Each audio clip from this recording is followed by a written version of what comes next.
Good afternoon and welcome to Let's Talk Ship. I have a very special guest with me today, a very good friend and colleague, Al Webb from Pitt, Ohio. Al, thanks so much for joining me. Thanks for having me, Jamie. Yeah, absolutely. You're literally the only person or one of the first people that I met that makes freight exciting. Yes, please tell me more about dimensions. So I'm excited to have you on today. I think this is going to be a really spirited discussion around a really hot topic in the market. And you even mentioned that as we were prepping for this last week, that there's been some even market changes just in the last 7 days. So I'm excited to jump in and talk to you about that too. But just a quick bio for our audience for you.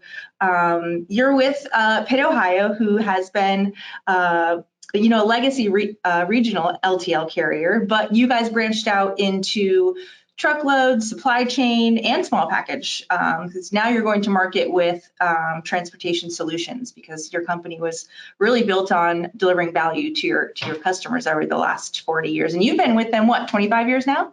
Yeah, a little over 25 years now.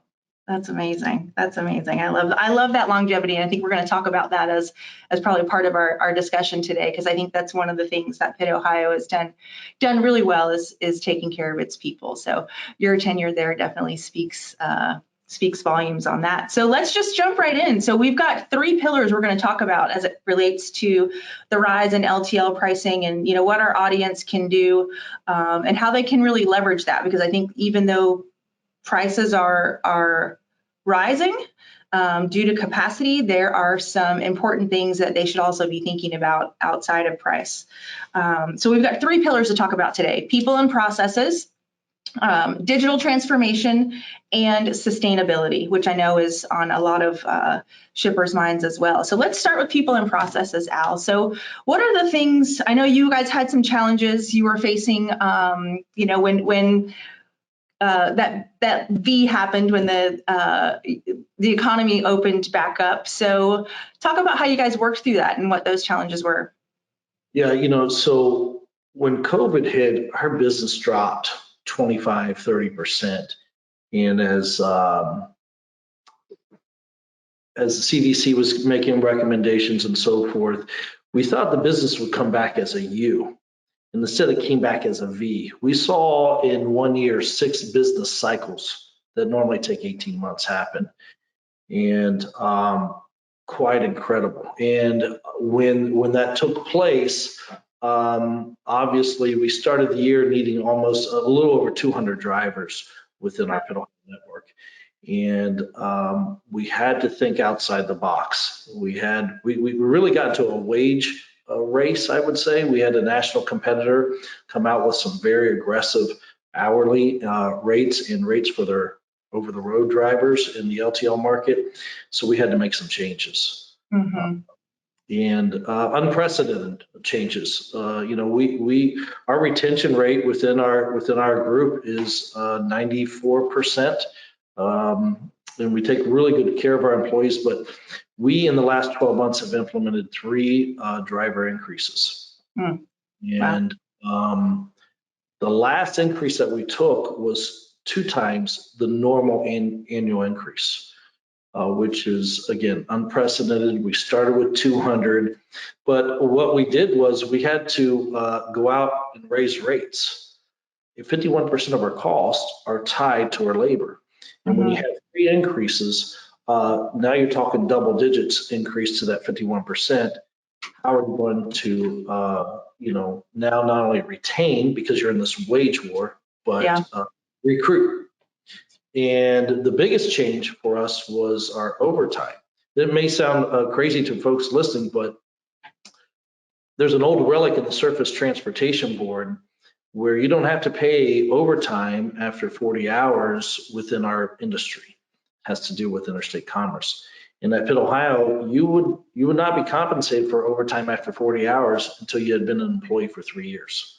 So part of that 3rd increase change was our overtime rate. So day 1 after 40 hours, every employee is paid as a driver or dock worker that time and a half. Wow. That's really interesting. And I think one of the things that was important to to Pitt, Ohio was continuing to deliver that value to your customers, right? And that translates into your on-time percentage, which is very high for the industry.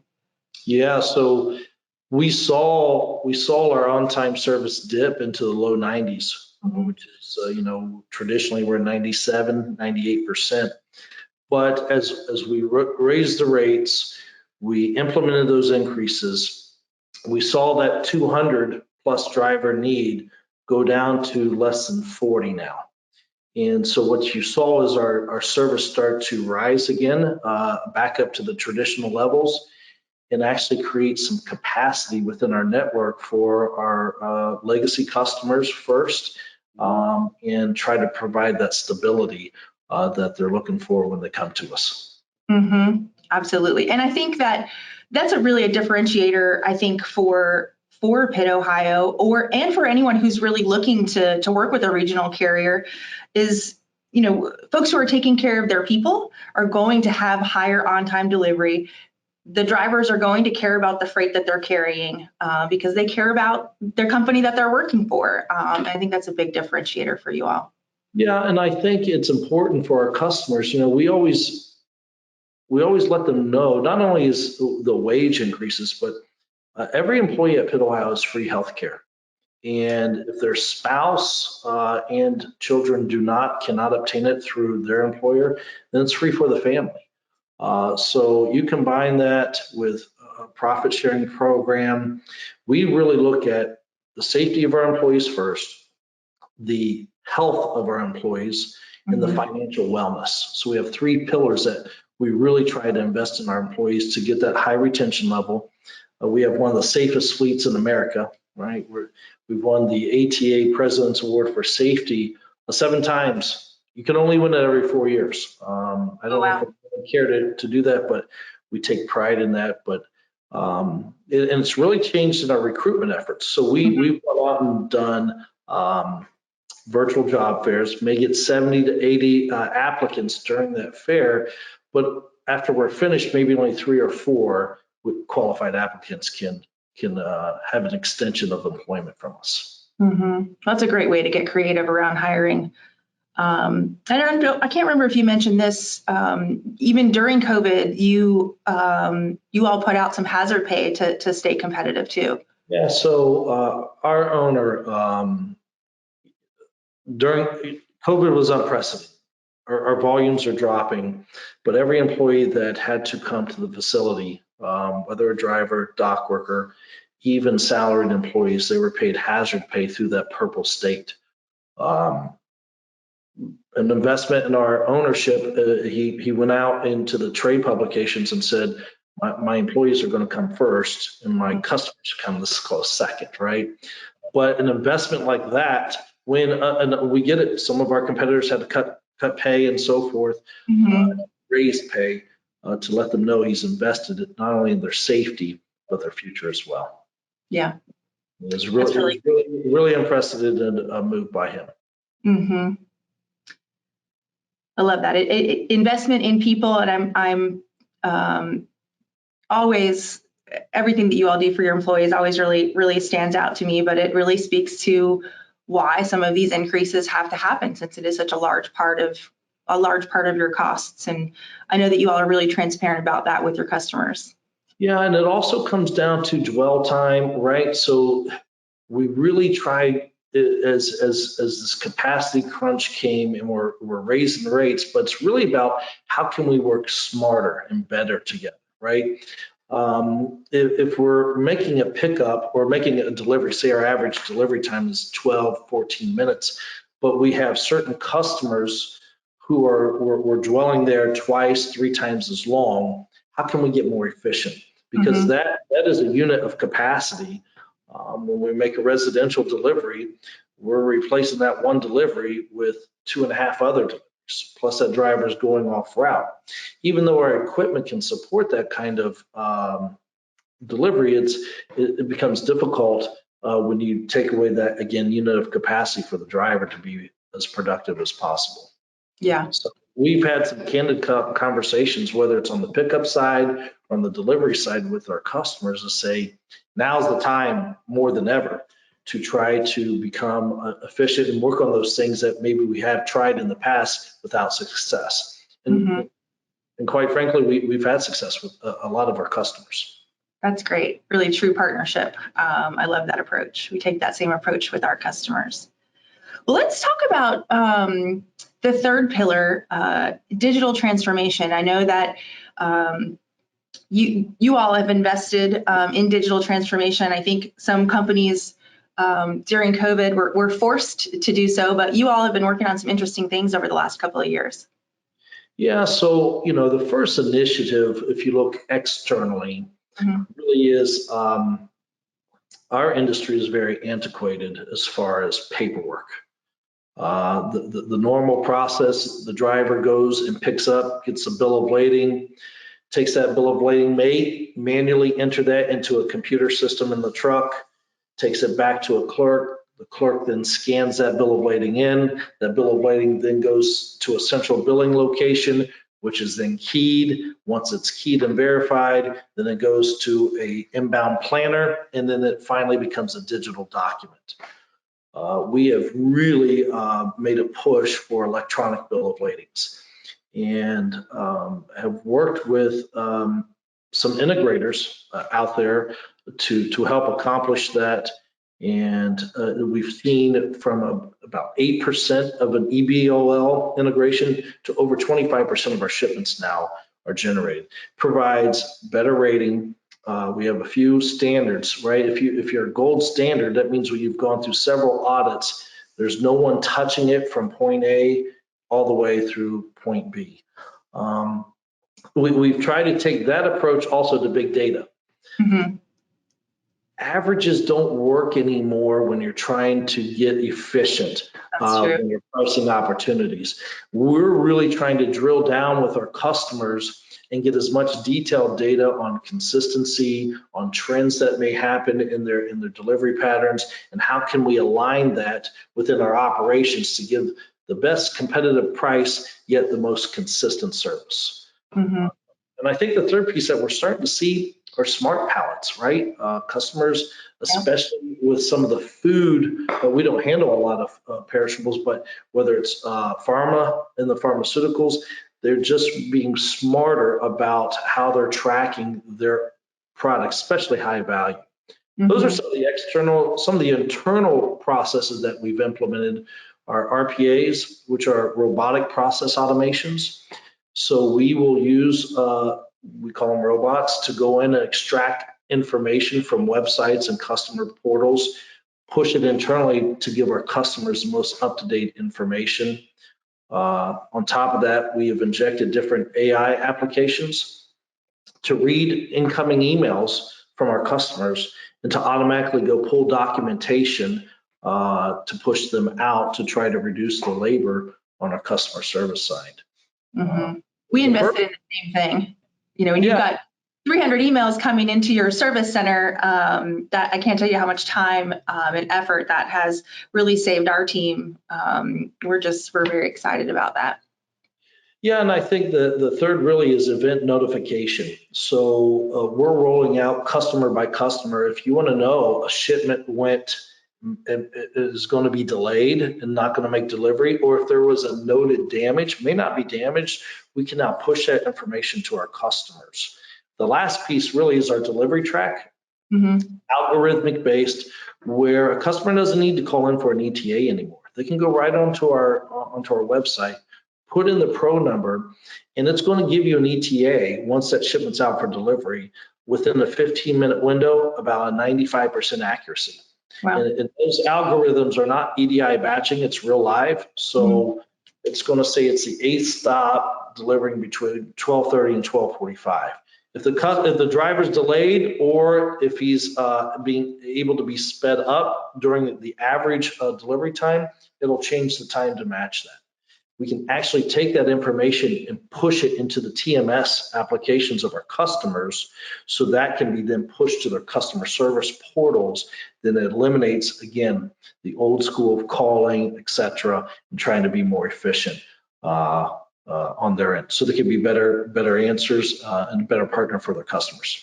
Yeah, so live audit, right? Like that's that's something shippers should 100% be looking at, and working with companies who are investing in that type of technology, because customer experience is at the top of our clients' lists when we talk about things that are most important to them. And working with a company that has a live audit, that's important criteria, I think. But it requires investment, right? So again, kind of leading back to why rates inevitably have to go up. Yeah, and I think that the final piece, we'll be injecting new technology into tablets for our drivers. Mm-hmm. When COVID came out, we had to change our signature process.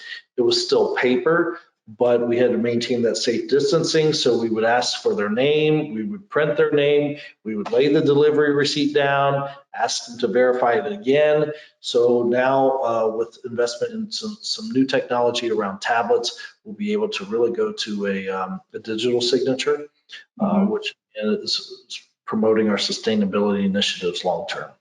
Yeah, that's great. I saw lots of pictures around floating around, and some of them still floating around with various carriers, like taking a picture, like a selfie with the customer and the freight. It was just to prove that it was delivered. Yeah, it's been crazy. I mean, you know what? My hat's off to our drivers and dock workers and those terminal operators who have to be there every day.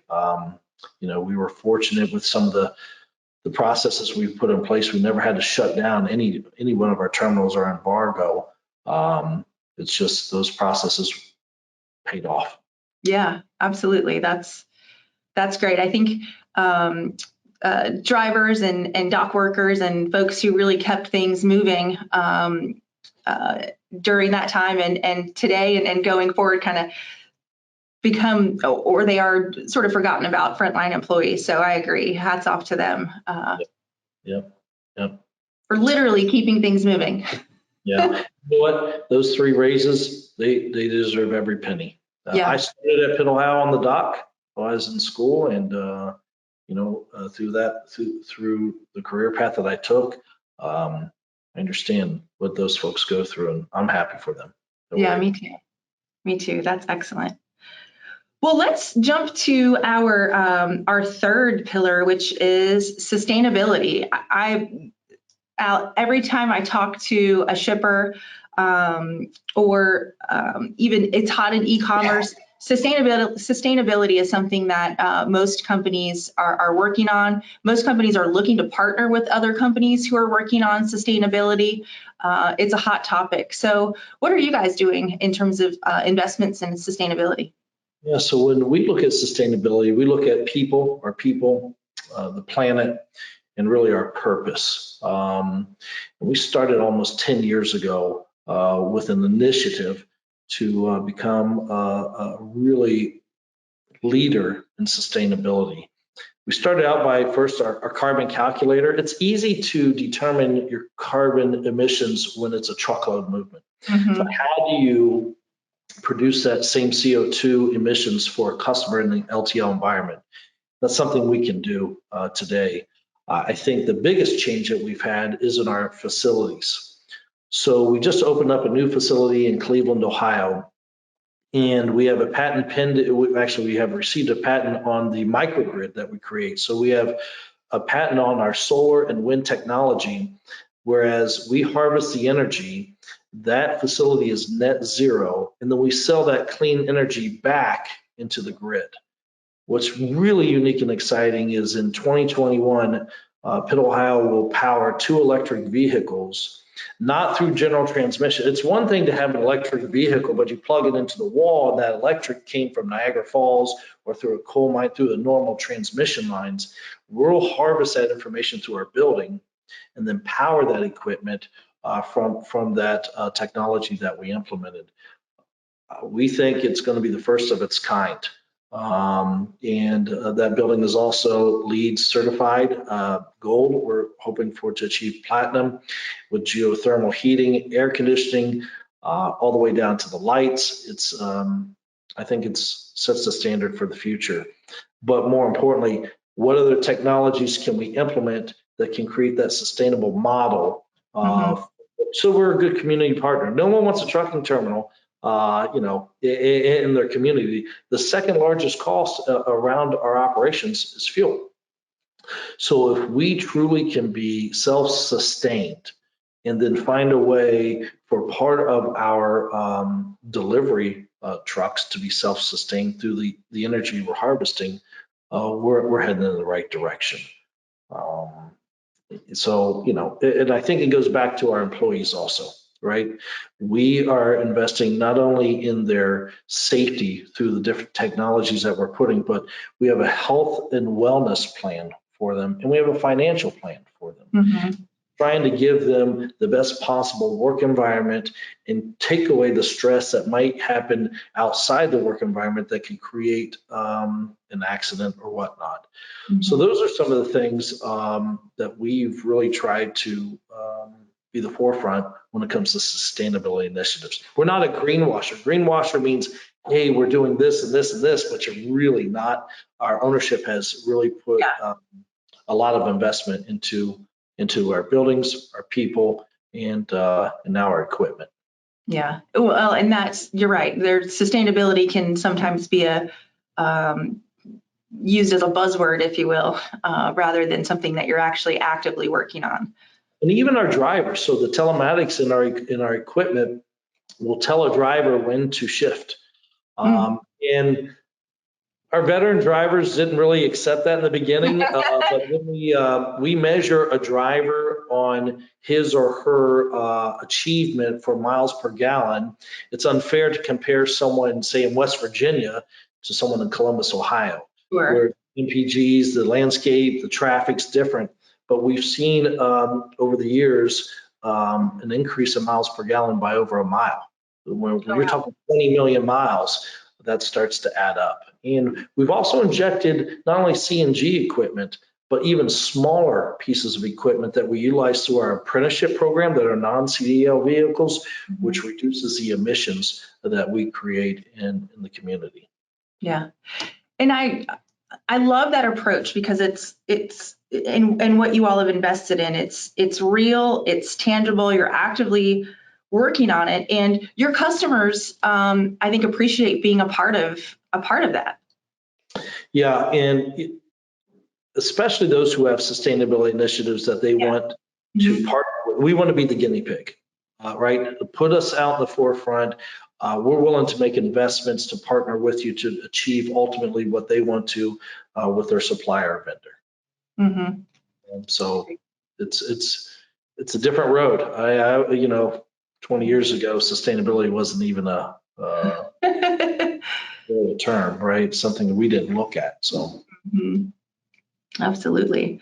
Well, there's been a lot going on in the industry, and I know that you've been very busy over the last week. You spoke to it a little bit earlier, just about that on-time delivery, creating some capacity for your customers. But you've mentioned a very important happening in the industry right before we hopped on.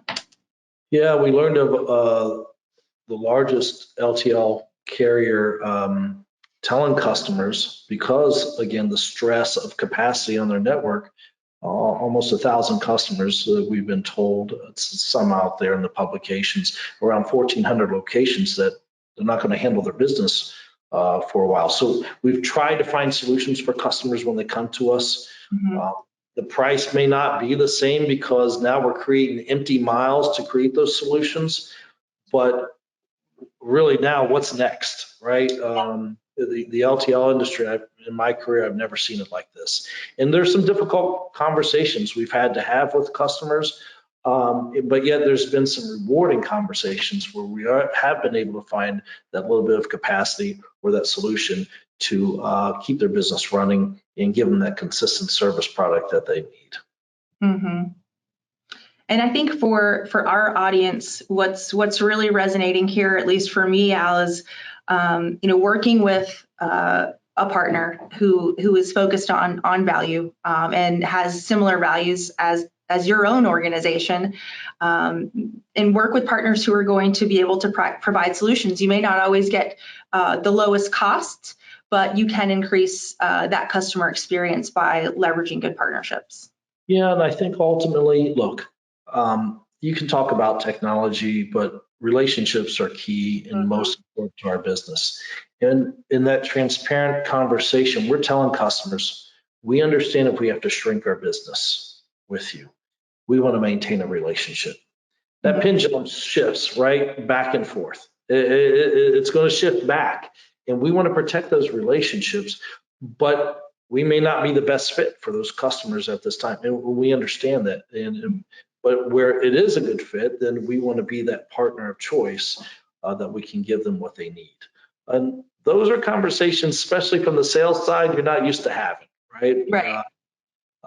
My team is hungry. They want to go out and find opportunities. And really, we've had a lot of difficult conversations. But look, if it's not a fit, we understand. And again, I don't know what's going to happen in the next 30 days. Right. It's crazy what's happened, let alone in the last week. Yeah, absolutely. Definitely crazy. I was talking to one of our other partners just last week, and we talked about the price of containers.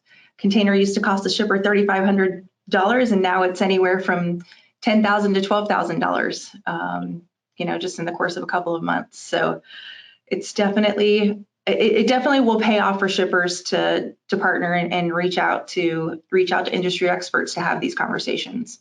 Ultimately, you don't want to manage on the high and you don't want to manage on the low. You want to manage a relationship in the middle. And it's not always achievable, but I know that's our goal. Yeah, that's great. Well, hey, we've got a couple of questions. We've got a couple of minutes left, so I want to make sure we leave time for some questions. And for those in our audience, if you have questions, please look to the questions box on the go-to webinar pane to ask Al a question. But Al, one of the questions that has come in is around digital transformation and your investment there. So on the AI solution that you mentioned, did you build that, or did you hire a company? Okay. We did hire outside the company. Something we did not want to build. Takes a lot of time. So there are several providers out there, but we did bring in an organization outside of our company to participate in that. Okay, great. Another question is how to get a hold of you. We will definitely share Al's contact information in our follow-up email if you'd like to chat with him more, or if you'd like to ask him more questions. One of the other questions that came in, Al, was around sustainability. And I think the question really is, what are the small things that can be done? And I can maybe help answer that. So I think some of the small things are things like instead of using water bottles in your office, you can use the water machines on the wall. Yeah, I think when you're looking at a truck, right, and a driver, how quickly and safely can you get a driver in and out of your facility and or a customer's facility? Goes to the emissions output, goes to the fuel consumption, etc. Those are and including, look, the knee bill of lading. I'll continue to preach that is a big deal. Again, it's not about the paper, right? It's about the efficiency that it's going to gain at the end of the day. Don't get me wrong, it's a lot of paper, but there's some initiatives that can be gained around that. Great. Another question that came in was about your drivers, and so the pay increases and the labor cost. How much did that increase for you guys? Was it like a 25 or 50%? It was double digits. Double digits. What I can tell you, it was double digits. If you take a driver today who's been with Pitt Ohio for 3 years, and our employees are used to working 50 hours a week, right? When we have several vacation plans, so when you take a week of vacation, you're paid 40 hours of regular, 10 hours of time and a half. Our owner felt like you shouldn't take a pay cut when you go on vacation with your family. So a driver who's in our city in one of our urban locations, metropolitan locations, who's been with us for 3 years, home every night, off on the weekends, is going to make around $86,000 a year. After 3 years, they're going to have 3 weeks of vacation, free healthcare, a profit sharing program. So that gives you sort of an idea of our top scale where we're at. Even we're recruiting in high schoolers. We're going to families and saying, look, maybe college isn't for your son or daughter, but we're looking for someone with a career path. I sort of share my story, right? I got into trucking to pay some bills, not to look where I'm at. I love my life and I love my job, my career, and was fortunate to pick a company that has the same core values that align with me and my family. Yeah. That's great. Well, Al, thank you so much for your time this afternoon and for having this conversation. I know that you're a very busy guy, but I appreciate you very much and appreciate your partnership. No, thank you so much. Glad I can do it. Awesome. Well, to our audience, look out for the next installment of Let's Talk Ship topic TBD coming soon.